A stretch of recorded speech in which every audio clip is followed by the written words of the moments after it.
찬송가 38장 찬양하겠습니다.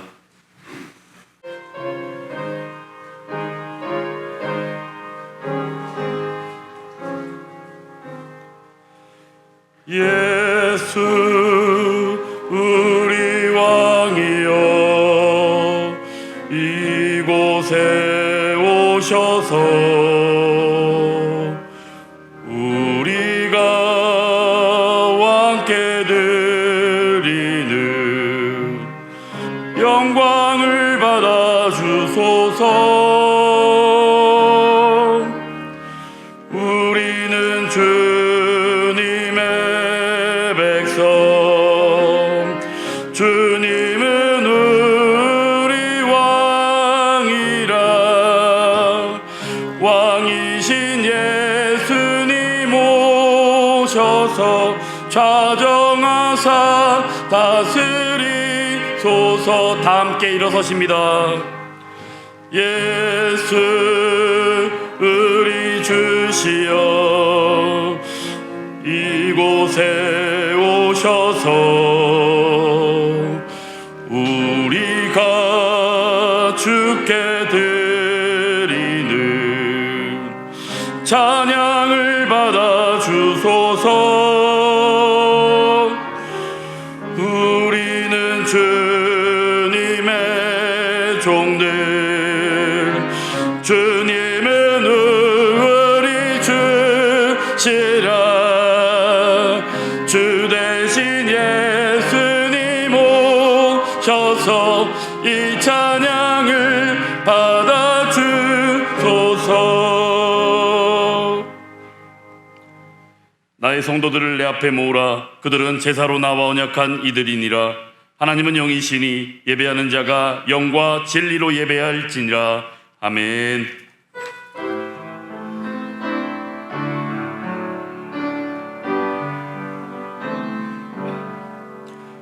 왕이신 나의 하나님, 내가 주를 높이고 영원히 주의 이름을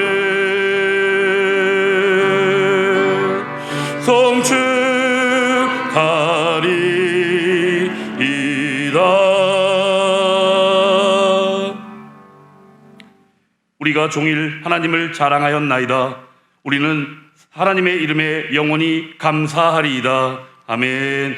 우리를 복되게 하시는 존귀하신 하나님 아버지, 거룩하고 복된 주일 아침 아버지 앞에 예수 그리스도의 이름으로 한자리에 모여 예배를 드리게 하시니 감사를 드립니다. 예배를 통하여 홀로 영광 받으시고 사랑하는 주의 자녀들의 찬양과 경배를 받아 주옵소서. 오직 여호와의 율법을 즐거워하며 그 율법을 주야로 묵상하는 복 있는 사람이 되게 하여 주옵소서. 예배를 통하여 하나님 아버지를 만나는 기쁨을 허락하시고 꿈과 비전을 선명하게 보여주옵시며 치유의 역사가 나타나게 하여 주옵소서. 예수 그리스도의 이름으로 기도하옵나이다. 아멘. 전능하사 천지를 만드신 하나님 아버지를 내가 믿사오며 그 외아들 우리 주 예수 그리스도를 믿사오니 이는 성령으로 잉태하사 동정녀 마리아에게 나시고 본디오 빌라도에게 고난을 받으사 십자가에 못 박혀 죽으시고 장사한 지 사흘 만에 죽은 자 가운데서 다시 살아나시며 하늘에 오르사 전능하신 하나님 우편에 앉아 계시다가 저리로서 산자와 죽은 자를 심판하러 오시리라. 성령을 믿사오며 거룩한 공예와 성도가 서로 교통하는 것과 죄를 사하여 주시는 것과 몸이 다시 사는 것과 영원히 사는 것을 믿사옵나이다. 아멘. 다 함께 자리에 앉으셔서 찬송가 28장으로 하나님께 찬양을 올려드립니다.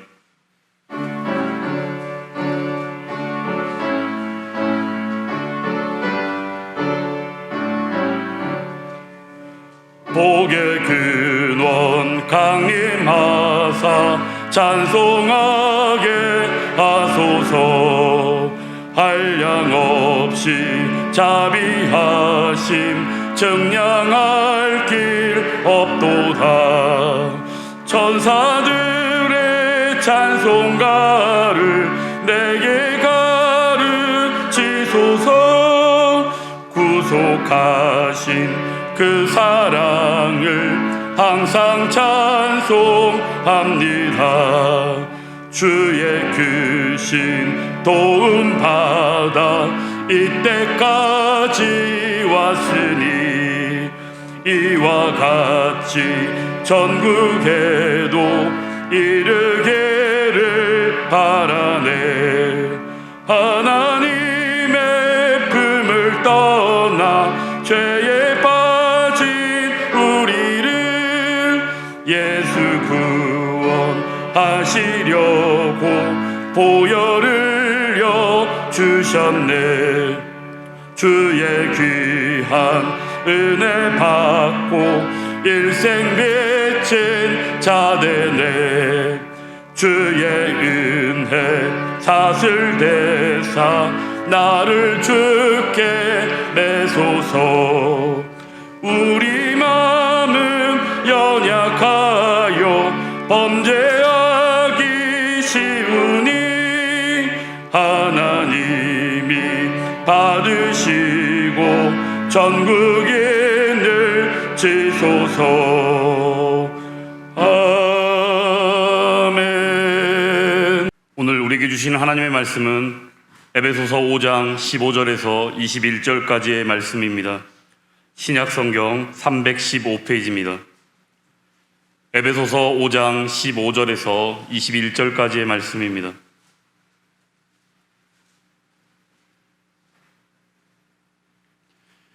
다 찾으셨으면 한 목소리로 함께 합독하도록 하겠습니다. 에베소서 5장 15절에서 21절까지의 말씀입니다. 그런즉 너희가 어떻게 행할지를 자세히 주의하여 지혜 없는 자같이 하지 말고 오직 지혜 있는 자같이 하여 세월을 아끼라. 때가 악하니라. 그러므로 어리석은 자가 되지 말고 오직 주의 뜻이 무엇인가 이해하라. 술 취하지 말라. 이는 방탕한 것이니 오직 성령으로 충만함을 받으라.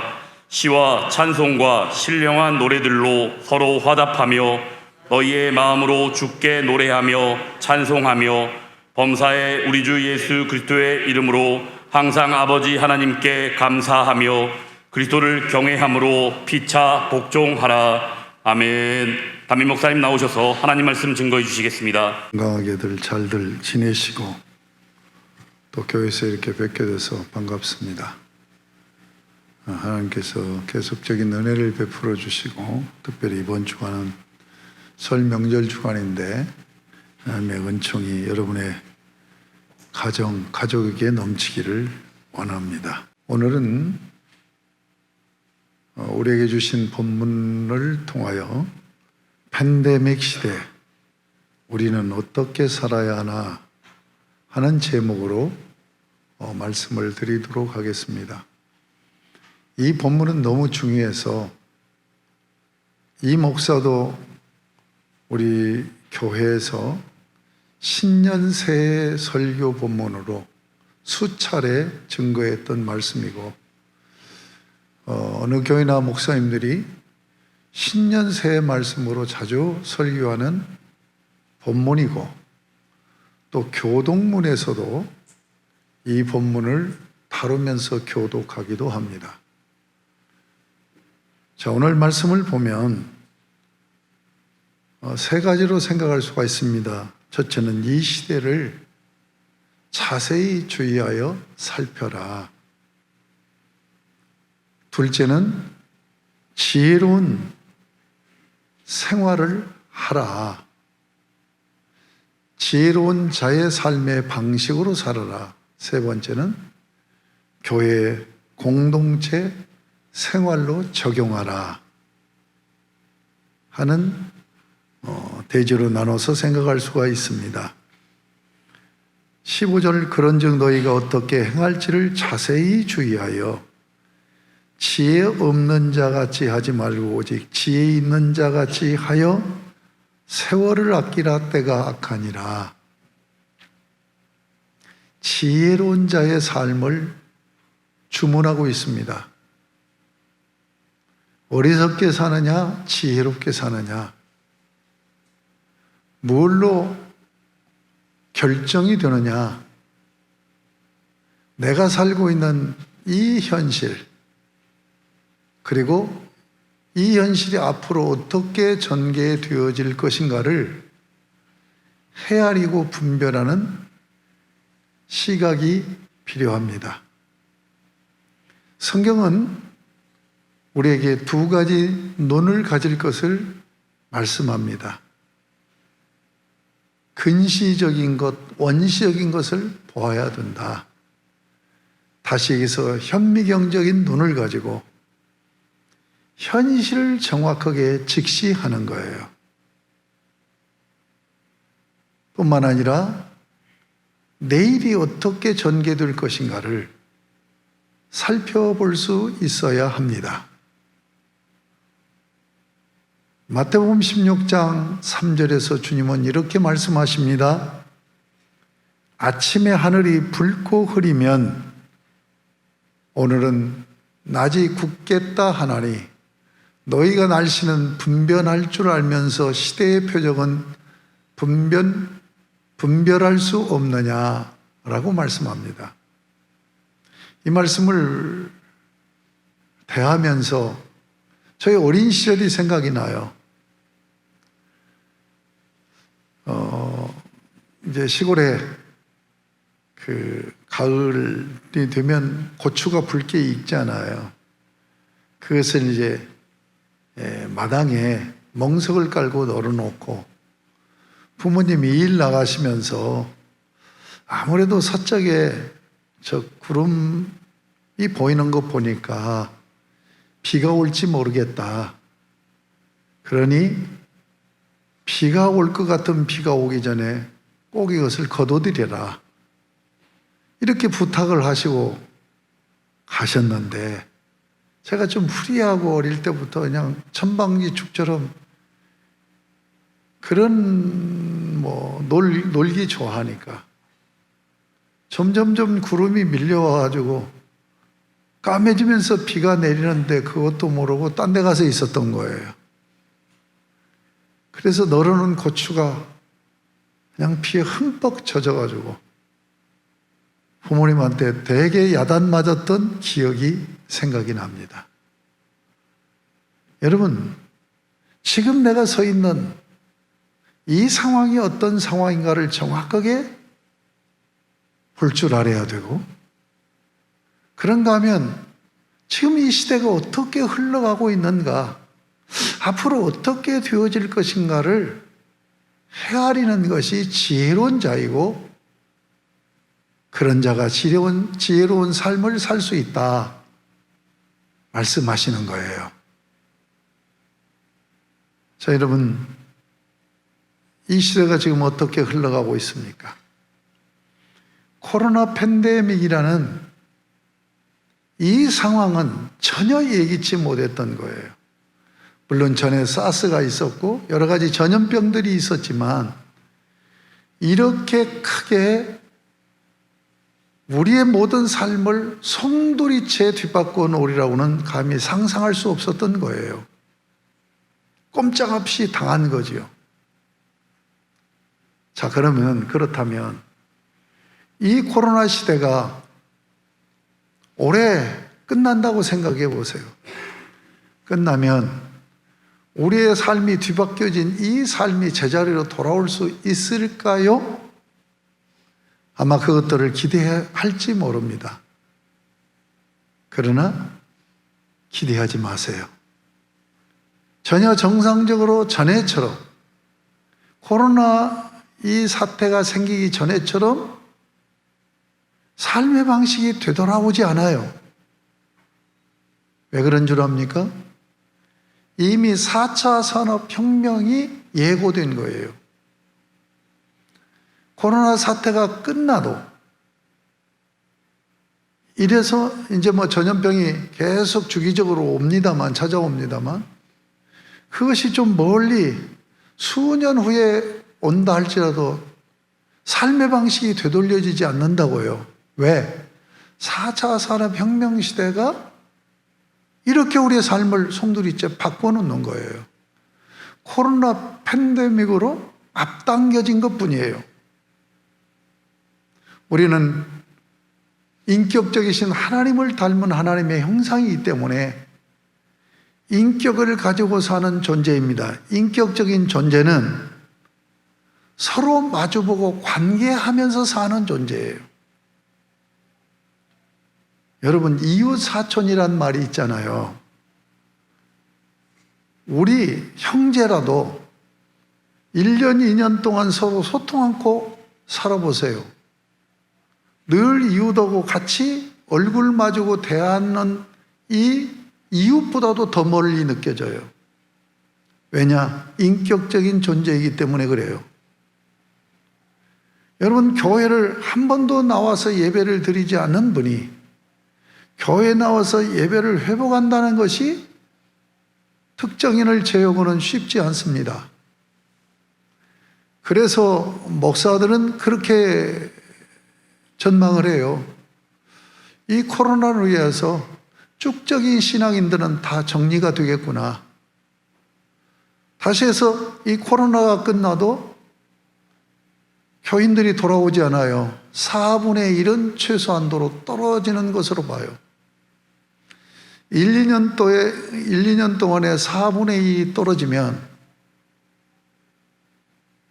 여러분, 우리 한국 기독교인을 많이 잡아야 800만이에요. 그러면 4분의 1이 떨어지면 올해 이 코로나로 회복된다 할지라도 200만이 교인이 없어진다는 얘기예요. 그건 엄청난 얘기입니다. 여러분, 사회적 거리두기, 이렇게 사는 것이 회복이 안 돼요. 4차 산업혁명으로 인하여서 불과 수년 내에 여러분들은 로봇 하나씩을 다 가지고 있어요. 가정에. 이제는 애완동물을 기르지 않습니다. 그 돈 들하고 씻겨주고 뭐하고 힘들잖아요. 근데 로봇 하나 갖다 놓으면 로봇가 애완견보다도 훨씬 더 좋아져요. 여러분, 인공지능 로봇은 그냥 그대로 있는 게 아니에요. 내가 어떻게 그것을 관리하냐에 따라서 지능이 향상이 돼요. 여러분, 바둑을 두는 알파고가 이세돌을 이길 정도 되면 바둑을 수십만 번 이상 둔 거예요. 인공지능이니까 가능해요. 바로 되는 게 아니에요. 똑같은 그 로봇을 가지고 있어요. 근데 어떤 분은 그걸 관계를 잘 하면서 많은 대화를 해요. 그러다 보면 점점점 입력해가지고 지능이 높아지는 거예요. 그래서 처음에 구입할 때는 똑같은 로봇인데 1, 2년, 2, 3년 지나면 어떤 로봇은 상당히 지능이 좋아서 나의 완전히 동반자 역할을 하는 게 있고 어떤 건 그냥 겨우 이렇게 관계하는 정도가 되져요. 자, 무슨 얘기냐? 이제는 사람과 사람이 만나지 않고 사는 세상이 온다는 얘기예요. 그러니까 사회적 거리두기가 회복이 안 돼요. 그리고 이제 사람이 사람을 대면하기 싫어해요. 대면하면 즐거운 것보다는 스트레스 받잖아요. 나하고 안 맞으면 짜증나고 부담스럽잖아요. 이제는 그런 시대로 가고 있어요. 제가 이번에 좋은 친구를 하나 만났어요. 그래서 앞으로 긴밀하게 이쪽으로 같이 이제 큰 준비를 하려고 하는 친구인데, 이윤석 박사라고. 이 친구가 4차 산업혁명과 그리스도인의 삶이라는 책을 냈어요. 너무 귀해서 2월 22일 날 특세를 할 때 한 주간 이분을 모시기로 했어요. 이분은 카이스트에서 경제 경영학을 전공해서 석박사학위까지 받았어요. 그리고 총신대학교 대학원에 가서 목회학 석사, 신학 석사, 신학 박사학위까지 받았어요. 기독교 학교 연구소장을 하고 있어요. 4차 산업혁명에 우리 그리스도인이 어떻게 살아야 되느냐, 이 문제가 중요한 문제로 우리에게 대두되어 있다는 얘기예요. 그래서 저는 오늘 이 본문으로 팬데믹 시대 우리는 어떻게 살아야 되나, 먼저는 이 시대를 자세히 살펴라.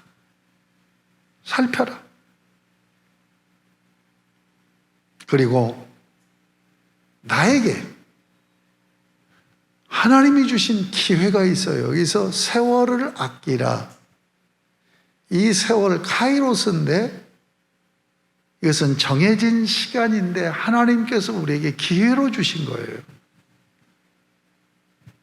그러니까 기회를 살아. 엑사고라죠. 기회를 살아. 또는 구속하라. 기회가 가려져 있어요. 그러니까 살펴서 그 기회를 붙잡는데, 이 기회를 내가 살 때 나에게 주어진 시간을 거룩하게 성별해서 사용할 수 있는 거죠. 그런 의미로 구속하라. 이렇게 말할 수 있는 거예요. 자, 그러면 우리는 그런 기회를 사고 우리가 이 시대의 그리스도인으로서 정상적인 신앙생활을 하려면 어떻게 해야 되느냐? 두 번째로, 어리석지 않고 지혜로운 자의 삶을 살아야 된단 말이에요. 그러면 지혜롭게 사는 삶의 방식이 뭐냐? 하나님이 분명하게 공식으로 주셨어요. 두 가지 원리를 주십니다. 첫째가 17절에 그러므로 어리석은 자가 되지 말고 오직 주의 뜻이 무엇인가 이해하라. 너 어리석게 살면 안 돼. 어리석게 생각하는 것은, 사는 것은 뭐예요? 생각 없이 사는 거예요. 그냥 시류를 쫓아서 사는 거예요. 너 지혜롭게 이 시대에, 이러한 시대에 그리스도인으로서 건강한 정상적인 삶을 살려면 어떻게 살아야 되느냐? 첫째가 하나님의 뜻을 이해하는 거예요. 왜 그럴까요? 불신자는 이 말씀에 해당이 안 될 수도 있겠죠. 그러나 우리는 창조주 하나님을 나의 구주로 믿습니다. 창조주 하나님이시고 구속하신 하나님이 예수 그리스도 안에서 나의 아빠이십니다. 그분이 내 인생을 책임져 주시고 당신의 주권에 순종하면서 살아갈 때 우리에게 복을 주십니다. 샬롬이라는 그런 은혜의 복을 부어주세요. 자, 여러분, 역사가 뭡니까? 이 역사 속에서 내가 나의 역사를 기록해 가면서 사는 거예요. 세계 도도히 흐르는 역사의 품에 안겨서 나는 내 역사를 만들어가는 거예요. 그럼 이 역사는 뭐냐? 하나님의 섭리예요. 나의 주인 되시고 나의 아빠 되시는 하나님의 섭리가 이 시대 가운데 나타나고 그 시대에 내가 편승해야, 탑승을 해야 하나님이 기뻐하시는 건강한 지혜로운 역사를 이루어 간다는 얘기예요. 그렇다고 한다면, 그분의 뜻대로 이루어지는 것이 역사라고 한다면, 그분의 뜻대로 이루어지는 역사 가운데 내가 탑승해야 건강한 역사를 기록할 수 있다고 한다면 하나님의 뜻을 알아야 되겠죠. 그래서 우리가 성경 읽기 하자. 많은 분들이 성경 읽기에 적극적으로 동참해 주셔서 감사해요. 성경 읽기를 처음에는 훈련하는 길들이기로 가는 거예요. 그런데 나중에는 성경 안 읽으면은 이게 삶이 안 돼. 그것이 느껴질 때까지 성경을 계속 읽는 훈련을 해야 돼요. 읽고, 듣고, 배우고, 묵상하고, 암송하고, 적용하는 신앙생활을 구체적으로 해야 돼요. 만약에 하나님의 뜻을 이해한다고 하면서 성경을 덮어놓는다고 한다면 목사가 설교하는 설교로는 안 돼요. 그 설교만으로는 안 된단 말이에요. 계속해서 들어야 돼요. 계속해서 배워야 돼요. 우리 아이들이 이제 아장아장 걷고 또 5살, 6살, 7살 되면 보내잖아요. 교육을 시키잖아요. 그래서 정상적으로 어른이 될 때까지, 성인이 될 때까지 교육을 멈춤 없이 계속 하잖아요. 마찬가지로 신앙생활 하면서도 여러분이 성경을 그렇게 구체적으로 해야 된단 말이에요. 하나님 말씀을 자꾸 들어야 된단 말이에요.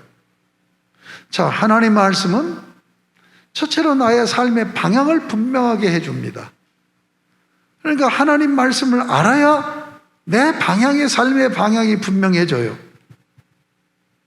그 다음에 하나님 말씀은 너 이렇게 살아야 된다고 하는 구체적인 원리를 제시해줘요. 또 하나님 말씀을 계속 들으면 믿음의 담력이 생겨요. 그리고 하나님 말씀을 계속 들으면 성령님을 의지하게 되고 기도를 하게 돼요. 그래서 하나님 말씀이 나의 삶을 주장해 나가시고 그런 가운데서 여러분의 삶이 건강하고 형통한 삶의 열매가 맺혀지는 거예요. 그런 하나님 말씀을 내가 멀리한다? 덮어놓고 신앙생활한다? 이건 절대로 미신이에요, 미신. 잘못된 삶이란 말이에요. 건강치 못한 삶이란 말이에요. 여러분, 건강한 신앙생활을 하시는 유일한 비결은 하나님 말씀을 붙들고 따라가는 것이라는 걸 잊지 마시기 바랍니다. 두 번째로는 그 다음 말씀에 술 취하지 말라 18절에 이는 방탕한 것이니 오직 성령으로 충만함을 받으라. 지금 전제가 술 취하지 말아라. 그냥 술을 마시지 말라는 말씀이 아니에요. 우리를 세속적으로 살아가게 하는데 강력한 촉진제가 뭐냐? 술 마시는 거죠. 그래서 술 마심을 세속화되어진 삶으로 살아가는 것으로 해서 지금 말씀하고 있는 거예요. 우리는 타락한 본성을 가지고 있어요. 그 타락한 본성은요, 죄를 짓기를 즐거워하는 마음이에요. 좋아하는 마음이에요. 네. 그래서 방탕하게 된단 말이에요. 그것을 억제하고 건강한, 병든 삶이 아니라 건강한 삶을 살게 하려면 성령님의 도우심을 받아야 돼요. 왜 그렇습니까? 성령님은 요한복음 14장에서 보혜사라고 말씀하고 있어요. 보혜사라는 말은 파라클레토스라는 말인데 파라, 곁에서 돕는 자라는 얘기예요. 그런데 요한복음에 보면 내가 너희를 고와 같이 버려두지 않는다. 또 다른 보혜사를 보내준다. 성령님을 약속해요. 그런 의미에서 보혜사는 보호자입니다. 여러분, 아이를 낳으면 그 아이를 잘 보호하잖아요. 그래서 건강하게 잘 자랄 수 있도록 돌봐주잖아요. 여러분, 영적으로 우리는 고아이고 영적으로 우리는 아주 어린아이예요. 그러므로 철저하게 보살핌과 돌봄을 받아야 돼요. 우리 성령님은 내가 요청만 하면 나를 정말 모든 것을 도와주시는 분이에요. 그 성령님을 의지하고 살으려면 성령님을 사모해야 돼요. 성령님을 모셔야 돼요. 성령이 없으면 살 수 없다고 고백하면서 성령님을 의지하면 성령님이 나의 삶을 뭘로 인도하느냐? 말씀으로 인도해 나가세요. 이것이 성령의 충만함을 받는 거예요. 그러니까 여러분이 이 시대 항상 이 말씀이 원리지만 지금 그 유발 할랄이 유발 노아 할랄이라고 그러죠. 왜 노아라는 이름이 붙었는가 모르겠어요. 그리스도인도 아닌데 유대인이에요. 히브리 대학 역사학자로서 지금 젊은이들의 우상이에요. 인간이 유인원에서부터 인간 종자가 계속 달라왔다는 얘기예요. 우리는 똑같이 생각을 했는데 같은 인간이 진화됐다고 생각하는데 인간이 달랐다는 얘기예요. 그래서 지금 현대 인간은 17번째인가 하는 종이에요. 이걸 호모 사피엔스라고 그래요. 호모 사피엔스에 그 사이에 포노가 들어가요. 호모 포노 사피엔스. 포노는 핸드폰 쥐고 있는, 예? 스마트폰이라는 게 왜? 스마트가 영리하잖아요. 영리한 폰을 쥐고 있어요. 이제는 이 스마트폰이 스마트카로 바뀌어지는 시대입니다. 예.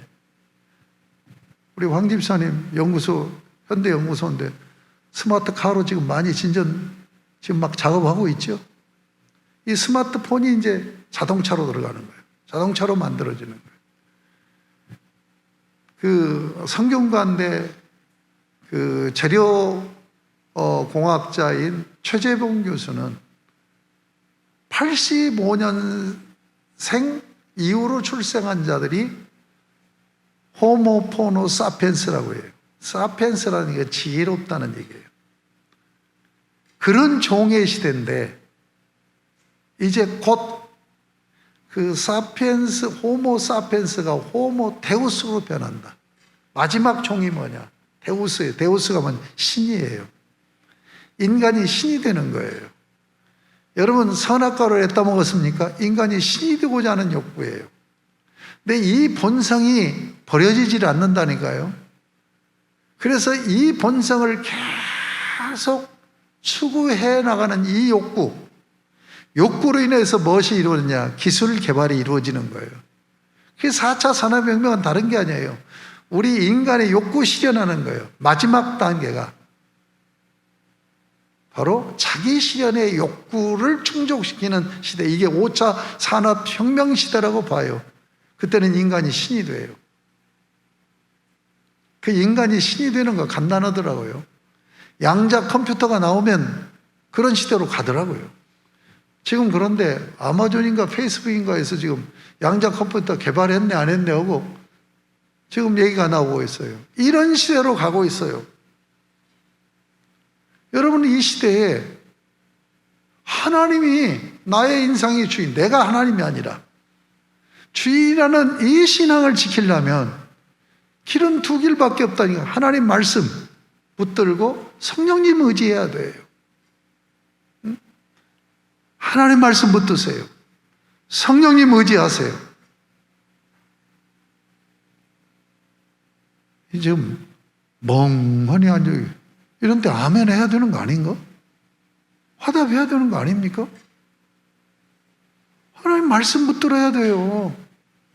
성령님 의존해야 돼요. 그렇지 않고는 여러분이 이런 사람이 안 돼요. 내가 경건에 이르도록 내 자신을 훈련하라는 표를 정하고 이게 디모데 전서 4장 7절 8절에 있는 말씀에 나오는 말씀이에요. 그 밑에 제가 이런 표, 시대적 조류를 극복하는 명품 인생 만들기. 이 시대적 조류, 4차 산업혁명, 팬데믹, 코로나 팬데믹 시대의 조류를 벗어날 수가 없다니까요. 저는 10년 지난 후에 우리 교인들 중에 여기에 안 앉아 있을 분들이 있을 것이라고 생각해요. 나온다고 생각해요. 신앙생활하기가 녹록지 않아요. 앞으로 한국교회가 몰락하는 시대에 와 있어요. 이건 세계교회 다 마찬가지. 인간이 신이 되는데 무슨 교회가 필요해요? 신앙이 필요해요. 그래서 저는 종말이 금방 올 수도 있고 안 올 수도 있다. 자, 인간이 신이 되는 5차 산업혁명 시대로 가면 예수님 재림 안 하면 큰일 나지요. 그러면 예수님이 재림 안 하려면 어떻게 하나님이 하실까요? 계속 이런 코로나 같은 전염병으로 인간이 신이 되는 길을 막아버리는 거예요. 할 수 없는 거예요. 여러분, 이 책에 하나님이 창조하는데 이제는 인간이 하나님의 형상으로 인간이 창조되었는데 인간이 자기 형상대로 창조되는 시대가 왔다. 그걸 뭐냐면 노부터라고 보는 거예요. 그래서 인간 지능까지 감정까지 다 그 노부터에다가 심으려고 생각하죠. 그러니까 인간이 신이 돼서 결국은 자기 형상으로 로봇을 만드는 시대로 가고 있다는 얘기예요. 여러분, 신앙생활을요 각오하지 않고는 쉽지 않아요.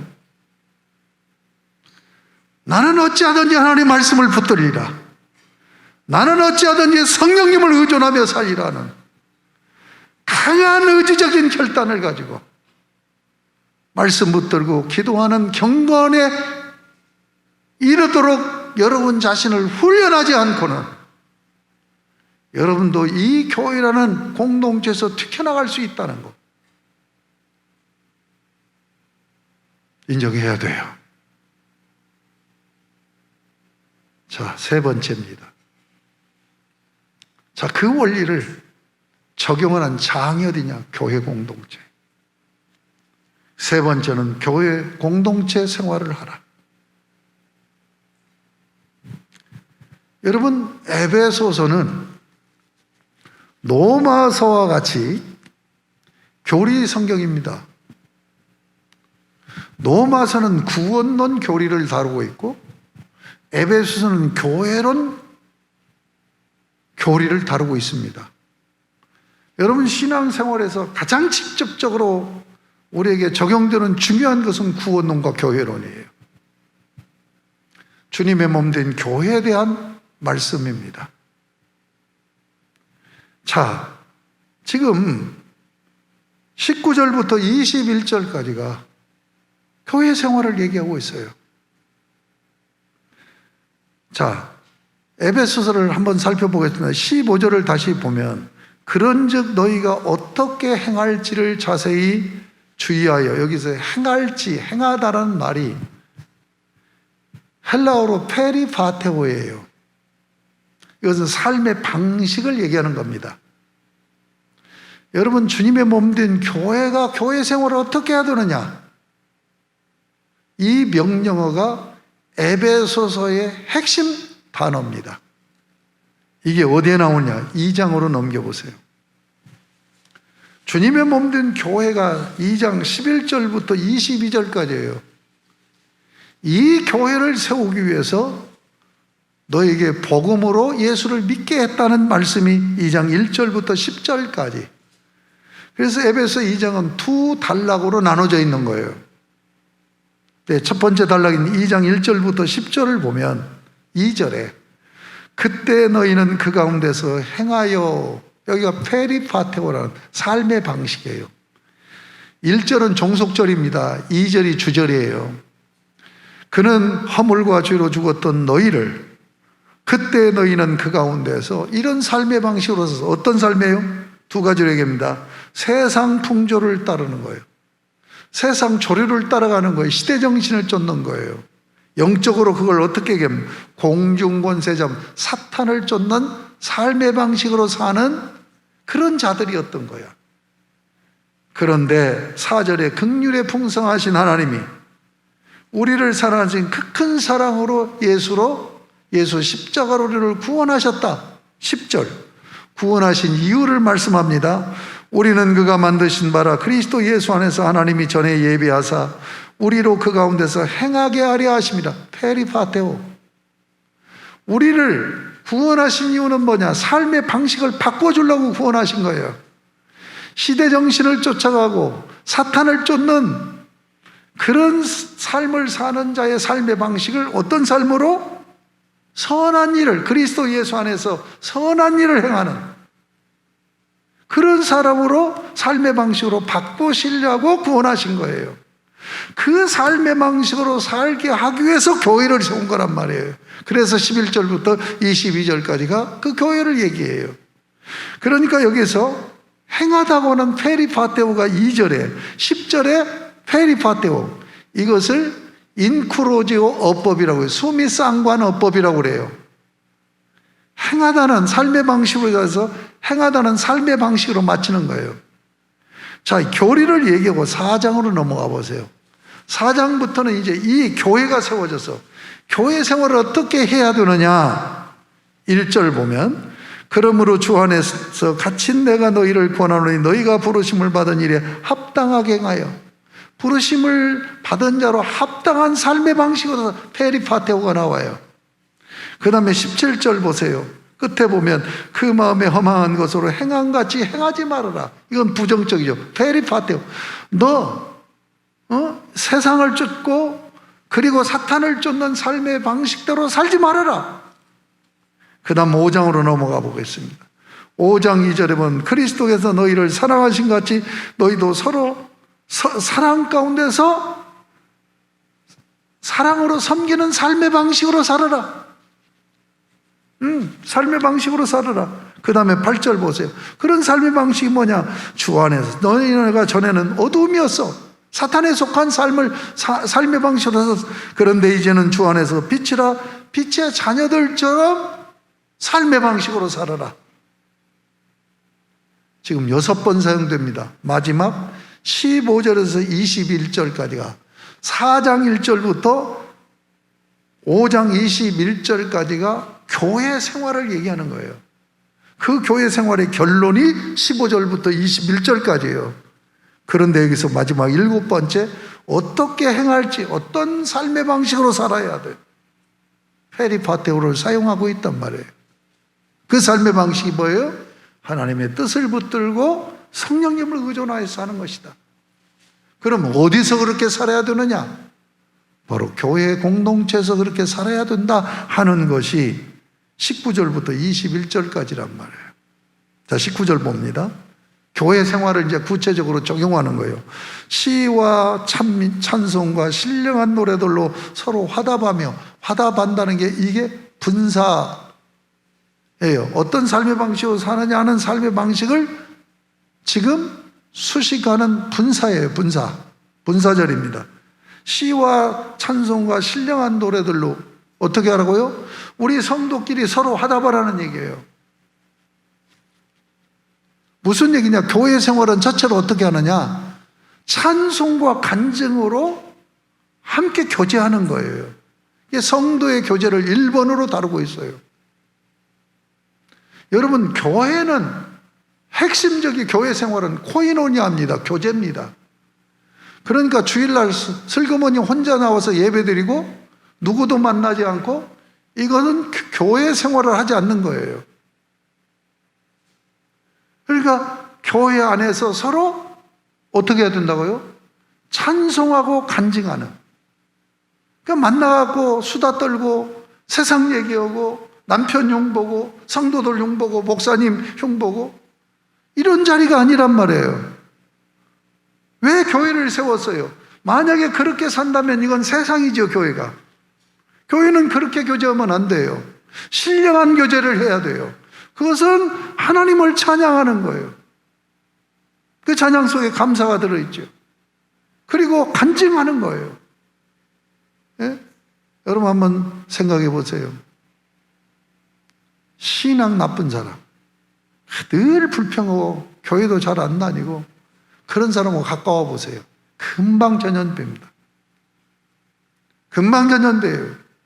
근데 신앙 좋은 사람 만나보세요. 그러면 굉장히 도전을 받아요. 제가 전도한 친구가 먼저 저보다 신학을 하고 은혜를 받은, 그래서 전도할 때까지는 내가 그 친구를 돌봤는데 전도되어진 뒤로는 그 친구가 나를 돌보는 거예요. 8남매 막내둥이에요. 그런데 이 친구가 어느 날 저한테 뭐라고 얘기했냐면, 내가 막내인데도 기도하니까 하나님이 다 우리 가족을 구원하시더라. 너 기도해. 장남이잖아. 부모 위해서 형제들을 기도해. 제가 거기에 큰 도전을 받은 거예요. 충격을 받은 거예요. 1년 동안 작정하라고 울부짖고 기도를 할 때 다 구원하시더라고요. 이렇게 선한 영향력을 입히라고 교회 공동체를 세우셨단 말이에요. 그러니까 그 역할을 해줘야 되는 거예요. 여러분들이 교회 안에서 성도끼리 내가 울타리가, 건강한 울타리가 되어줬어. 신앙의 어린 자들을 돌보는 이런 성도의 교제하는 것이 교회란 말이에요. 자, 두 번째는 뭡니까? 그 다음 보세요. 너희 마음으로 주께 노래하며 찬송하며, 마음으로, 전인격적으로. 이건 뭡니까? 예배드리라는 거예요. 교회 공동체를 왜 세웠느냐? 전적으로 헌신적인 예배를 드리라. 전인격적으로 온전히 하나님 앞에 드리는 예배를 드리라. 여러분, 우리가 생각할 때는 교회 생활에서 예배가 1번이어야 될 것 같지요. 그런데 예배보다 먼저 성도의 교제를 얘기하고 있는 거예요. 왜냐하면 성도의 교제를 통하여서 일상생활에서 내가 하나님의 은혜 속에서 젖어 있어야 교회에 나와서 헌신적인 마음으로 온전히 전인격적으로 예배 생활이 되어진단 말이에요. 이해가 되십니까? 그러니까 성도의 교제가 예배 준비를 시키는 장인 거야. 세 번째, 그 다음 20절에 범사의 우리 주 예수 그리스도의 이름으로 항상 아버지 하나님께 감사하며. 여러분, 신앙생활은 불평이 아니라 감사생활이에요. 찬양과 간증이 감사로 나타나는 거죠. 감사생활이 찬양과 간증으로 나타나는 거죠. 자, 여러분, 우리 기독교는 감사의 종교입니다. 왜 그렇습니까? 은혜의 종교이니까 그래요. 그러니까 우리가 은혜로 살아야 돼요. 그러면 예수 그리스도 안에서 살아야 돼요. 그래서 예수 그리스도의 이름으로, 인격으로, 그러니까 그렇게 산다는 얘기는, 주님, 내가 이런 생각을 했는데요. 주님은 어떻게 생각하세요? 내가 이거 한번 해보려고 그러는데 주님 어떻게 생각하세요? 주님에게 늘 물어보는 거죠. 물어보는 거죠. 예? 그러면 주님이 나에게 지혜를 주시고 도우신단 말이에요. 그러면 무슨 고백이 나와요? 아, 주님이 나를 도우셔서 주님이 하셨구나. 나는 도구로 잠시 쓰임받은 것 뿐이야. 이게 영적인 사람이죠.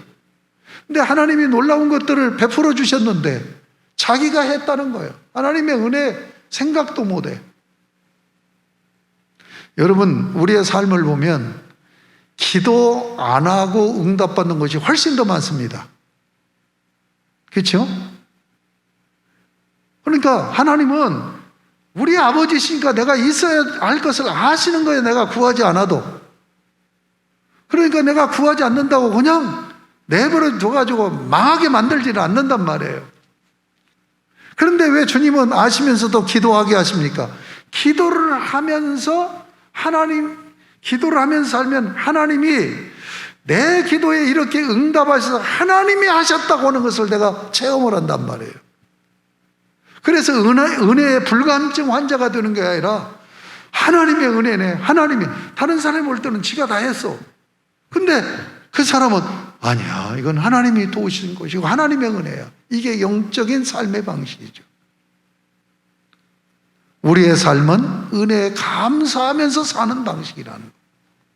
그 다음에 네 번째, 21절에 그리스도를 경외함으로 피차 복종하라. 여기 복종한다는 단어는 휘포타소라는 단어입니다. 휘포는 아래예요. 아래, 밑에. 타소는 정리하다, 정돈한다는 얘기예요.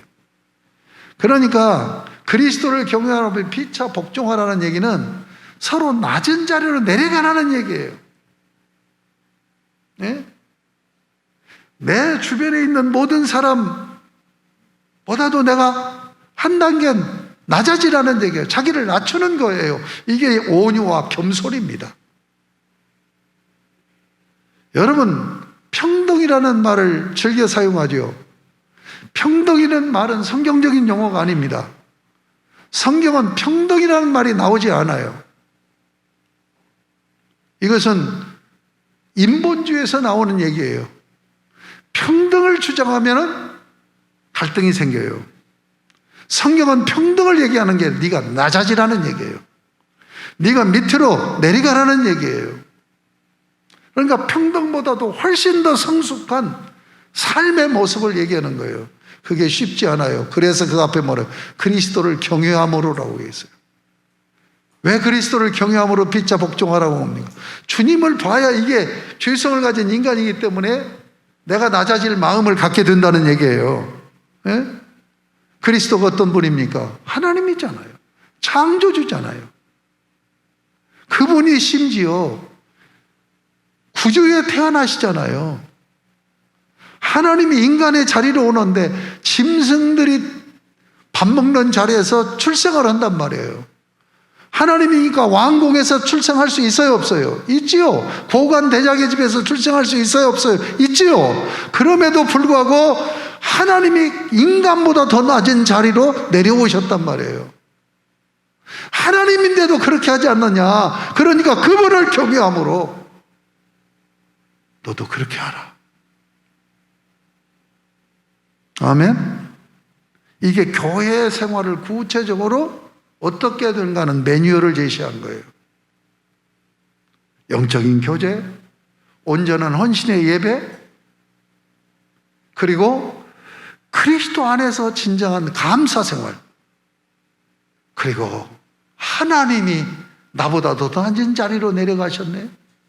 그런데 내가 어떻게 그만둘 수 있어? 하는 마음으로 복종하는 자리로 내려가는 것이 교회 생활이고, 교회를 왜 주님이 구원받은 우리를 교회로 모아놓으셨느냐, 이 생활을 훈련하는 장으로 요구하신다는 걸 잊지 마시기 바랍니다. 여러분, 교회가 없으면 신앙생활이 안 됩니다. 그런데 앞으로 보세요. 지금도 한국교회 많이 없어지고 있어요. 이 코로나가 끝내면 2,000교회 이상 우리 교단만 없어질 것으로 봐요. 우리가 이런 신앙생활로 잘 건강에 살지 않으면 우리 한우리교회도 10년, 20년 없어질 수도 있어요. 자, 보세요. 유럽에 얼마나 많은 교회들이 있었겠어요. 전성기 때 하나도 없이 싹 없어졌어요. 이게 역사가 주는 교훈입니다. 여러분, 시대적 조류를 따라가면 우리 한우리교회는 소망이 없고 없어집니다.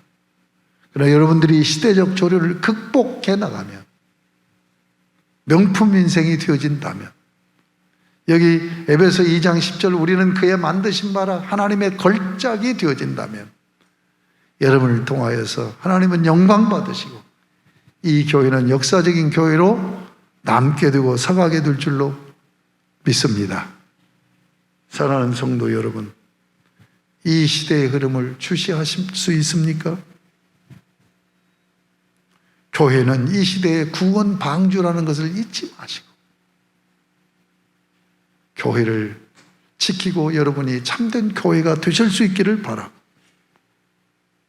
주의 몸된 교회는 하나님과 이웃을 섬기는 신앙생활의 훈련장이라는 걸 잊지 마시고 이 기본기 훈련을 잘 하셔서 여러분이 참으로 가정을 세우고 사회를 세우는 놀라운 역사를 이루실 수 있기를 바랍니다. 그래서 이 교회에 대한 말씀이 지금 5장 21절까지로 딱 맺어져요.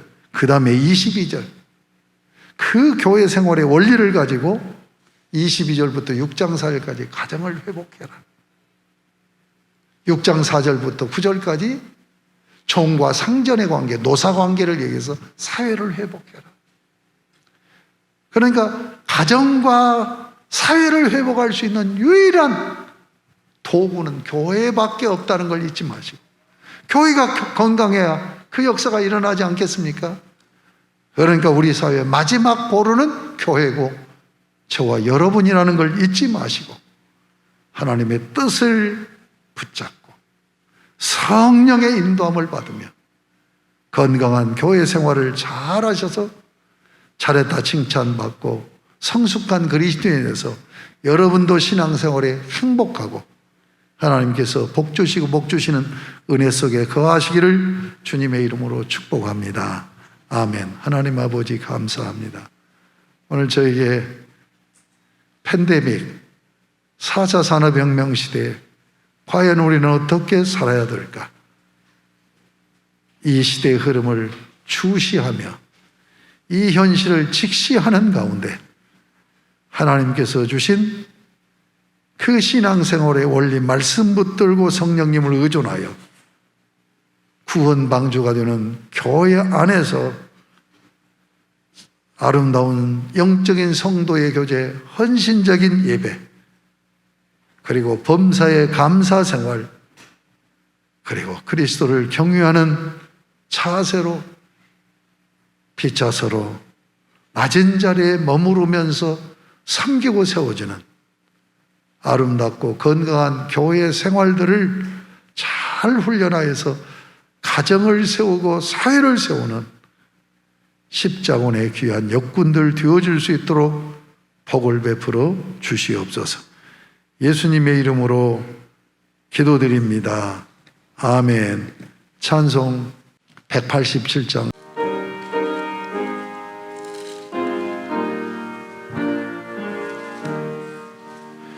비둘기 같이 온유한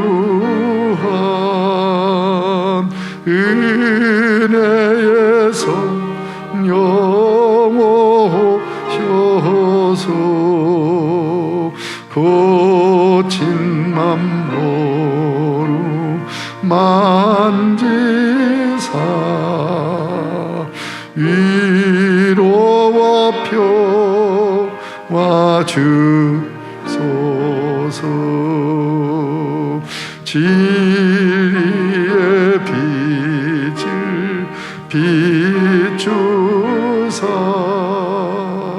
주의 길 바로 걸으며 주님을 옆에 모시고 경건히 살게하소서.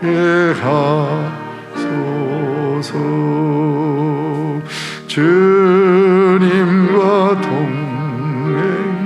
동행하면서 거룩한 길로 행하며 진리의 예수 붙잡고 길을 지하게 하소서. 연약한 나를 도우사 하나님 나라 이르러 주님의 품에 안기는 영원한 안식 주소서.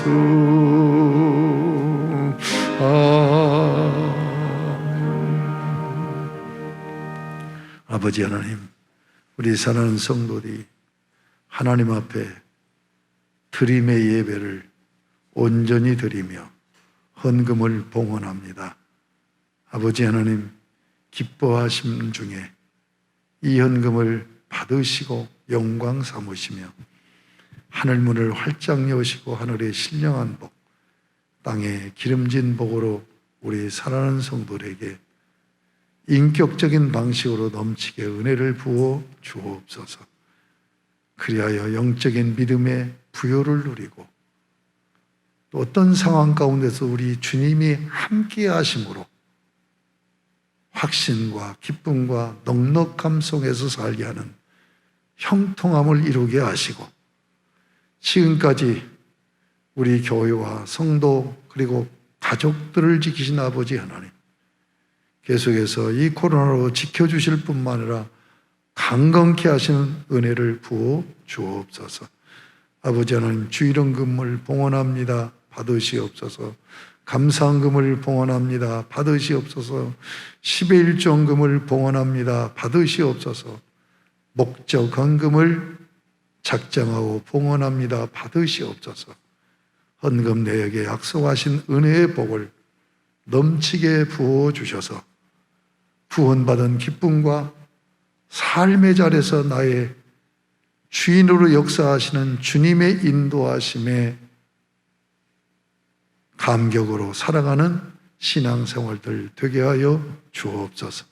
예수님의 이름으로 복을 빌며 봉헌기도 올리옵나이다. 아멘. 우리 주 예수 그리스도의 십자가 구속의 은혜와 아버지 하나님의 지극하신 사랑하심과 성령님의 교통하심이 찬미제서로 영광을 돌리고 이전을 나서는 우리 사랑하는 성도들의 심령과 발걸음, 저들의 가정, 가족, 자녀, 가문, 그리고 저들이 꿈꾸는 소원, 그리고 저들의 삶의 자리인 직장과 사업장 위에 모든 관계 위에, 그리고 이번 명절을 맞이하여 부모님을 찾아뵙기 위해서 고향을 다녀오는 성도들의 오가는 길 위에 이제로부터 영원토록 항상 함께 계실지어다. 아멘.